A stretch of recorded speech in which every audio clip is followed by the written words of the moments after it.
해주시기 바랍니다. 예, 그 대법원과 헌법재판소의 관계 같은 것들이 우리 학계나 실무에서나 조금씩 문제가 된 부분들이 있습니다. 그렇죠? 네. 예. 근데 그거를 넘어서서 지금 굉장히 위험한 발언이 오늘 하나 나와서 좀 짚고 넘어가려고 하는데요. 국민의힘의 당대표 권한대행이자 원내대표를 맡고 계시는 권성동 대표가 오늘 이런 말씀을 하셨어요. 국회가 추천한 헌법재판관 3명의 임명을 함부로 강행하면 탄핵 심판 자체가 무효화될 수 있다라는 얘기를 했습니다. 여기서 한 가지 조금씩 좀 짚어보겠습니다.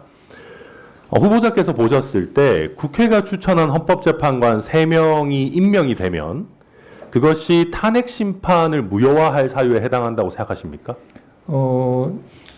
아마 피탄핵 소추 입장에서는 우리가 소위 말하는 재판의 본안에 들어가기 전제로서 재판부 구성, 그러니까 헌법재판소 9인 중에서 3인에게 이런 문제가 있으니 재판부 구성에 문제가 있다는 주장을 할 수도 있을 것 같습니다. 아마 그런 염두에 두지 않았을까 싶고, 그렇다면 헌법재판소가 그 점에 대한 판단을 전제적으로 해야 될 것 같고, 그때 헌법재판소가 명확한 헌법적 해석과 판단을 할 것으로 저는 생각합니다. 그렇죠. 그러면 이제 그 임명에 대해서 헌법재판소가 판단을 할 것이고, 헌법재판소가 해당 전제 사실에, 해당 전제에 대해서 헌법재판관 신규 세 분의 임명이 문제가 없다라고 해서 탄핵 심판을 인용하든 기각하든 어떤 결과를 내게 되면 네.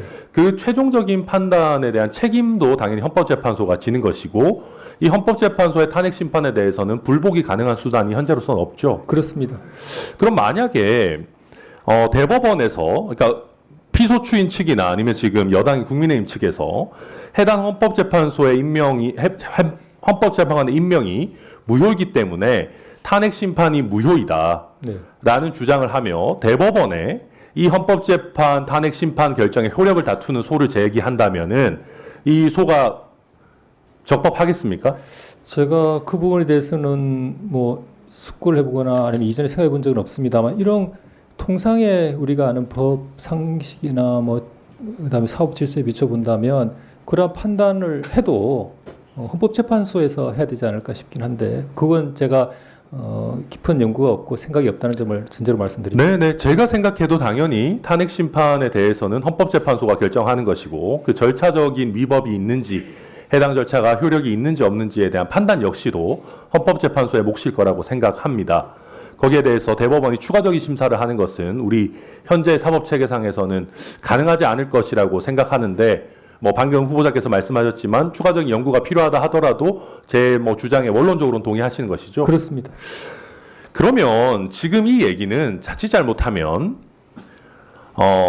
사법부의 한 축을 담당하는 헌법재판소의 결정 자체에 대한 국민적 불복을 요구하는 것으로 전 해석될까 봐 굉장히 걱정이 됩니다. 사실 사법부의 판단이라고 하는 것이 사법부가 자체적인 군대를 가지고 있는 것이 아니기 때문에 결국 사법부의 판단이 준수되는 것은 다른 헌법기관들의 어떤 삼권 분립에 대한 존중, 사법부 판단에 대한 존중이 전제가 되어야 되는 것 아니겠습니까?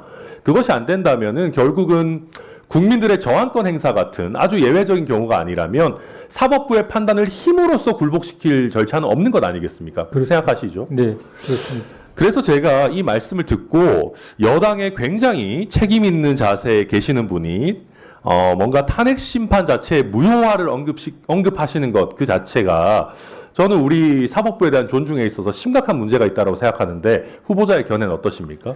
우리 헌법재판소의 일이라서 그 부분에 관해서 언급은 저는 조심스럽고 삼가는 것이 맞겠습니다. 그런데 가정적으로 우리 사법부 대법원까지 말씀하시니까, 우리 대법원으로서는 그런 상황이 생기면 헌법 질서하에서 사법부 독립, 그리고 우리 사법부의 최종적 책임, 그리고 그 책임은 우리 뭐 국회나 여기서 탄핵으로 물으신다면 책임을 질 것이 맞고, 그 모든 것은 우리 헌법 하에서, 헌정 질서 하에서 이루어지고 그렇게 또 돌아간다고 저는 생각합니다.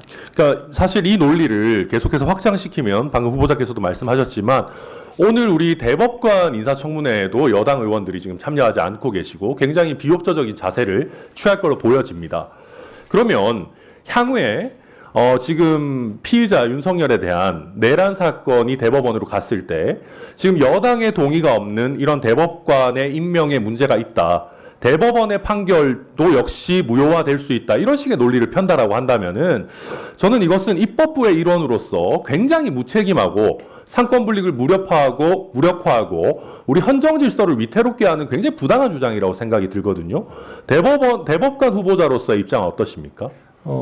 후보자로서 청문회를 비롯한 동의 절차에 성실히 임하겠습니다. 그리고 국회의 동의를 받아서 당당한 대법관으로서 본분을 다하고 싶습니다. 예, 저도 우리가 이제 아까도 계속 이제 계엄이라는 상황, 또 내란이라는 상황 하에서 입법부의 권한을 이야기했지만 결국 이런 여러 혼란 상황에 대한 최종적인 판단을 하고 우리 사회가 다음 단계로 넘어갈 수 있도록 하는 권한은 대부분 사법부에 부여되어 있습니다. 그렇다고 한다면 우리 입법부의 구성원들도 사법부의 판단에 대해서는 최대한 존중하고 특히 이렇게 우리 권력 구조에 대한 중차대한 문제일수록 사법부 판단에 대해서 국민들의 불신을 야기하거나 오히려 또 뭔가 무효화를 암시하면서 사법부의 판단에 대해서 국민들의 뭐랄까요 이렇게 저항을 야기할 수 있는 이런 선동행위 같은 것들은 저는 굉장히 자제해야 된다라고 생각을 합니다. 저는 그래서 우리 입법부의 일원들이 사법부의 개별 판결이나 개별 법관에 대해서 지나친 문제제기나 뭐 탄핵을 협박한다든가 이런 부분에 대해서도 평상시에 굉장히 문제제기를 하고 있는데 저는 거기서 더 나아가서 굉장히 중차대한 헌법재판소의 탄핵 심판에 대해서까지 제대로 된 논리도 없이 뭐 3명 추가로 임명하면 이거 무효화 시킬 수도 있다. 이런 식으로 사전에 흔들기 들어가는 거는 굉장히 잘못됐다라고 생각을 하거든요. 이 부분이 비단 헌법재판소의 문제가 아니라 우리 사법부의 신뢰도 계속 영향을 주는 만큼 저는 후보자께서도 이런 여당의 잘못된 행태에 대해서는 좀 따끔하게 말씀하실 필요도 있지 않나 생각합니다. 저를 비롯한 우리 사법부 구성원 모두는 헌법을 수호하고 사법부 독립의 의지를 굳건히 가지고 있습니다. 그 점에 대해서 다시 한번 분명히 한다 그렇게 말씀을 드리고 싶습니다. 예, 천하람 위원님 수고하셨습니다.